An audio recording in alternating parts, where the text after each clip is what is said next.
Yeah, Jake, thanks for taking the time out of your busy fight week. Appreciate it. Um, you're about to go into your eighth professional fight. When you first started, did you think it would reach to this level where you're just days away from fighting Nate Diaz now? I did and I didn't. I said that I would become one of the biggest pay-per-view stars in the world when I, put my house up for sale in Calabasas, and I said I'm going to become a world champion, and that these are my goals.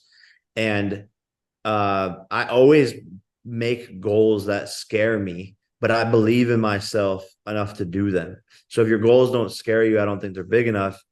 But you also have to believe in yourself to accomplish them. And so I've always said, like, I'm going to be fighting Conor McGregor. I'm going to be fighting, all these people, Floyd, all these people. And it's getting to these levels now. So it's cool and all that. But I also, I kind of predicted this. You're progressing on a fight by fight basis, both with the level of competition. Now you're progressing to 10 rounds. I know cardio has been perhaps one of your pain points in some of your fights. How are you preparing to go 10 rounds and the full distance and going through any trials and tribulations in this fight? Yeah, I think the biggest thing was bringing in a new strength and conditioning coach that really had a knowledge of getting me fight ready that none of my other coaches had previously. And that made a world of difference. And my coaches just pushed me way, way harder. Before in practices, I would be going like 10 rounds, maybe 12, maybe 15. Now we go 20, 25 rounds and then, jogging afterwards. So this camp has been a lot harder and I've had to go to a different place mentally to survive it. But it's made all the difference in terms of my cardio. Now I could feel like I could fight forever. I also talked to Nate Diaz recently. He's been giving you all the world of credit.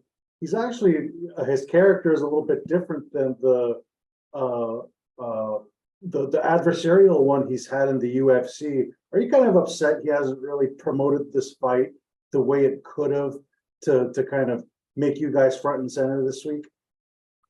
And not even about the promotion. It's just like for my own pleasure. I like to fight people where shit gets rowdy and it's more entertaining for the fans. So for me, it's just not as fun if there's not as much like shit talk and, funny moments leading up to the promotion. Cause that's why I do this. I do this for myself. I do this for my own joy and passion for this game. So, it is disappointing for myself. Yeah. And last one for me, your thoughts on Spence Crawford. Pretty much everyone called it the fight of the year. Ended up in a one-sided event. Just want to get your thoughts on that fight.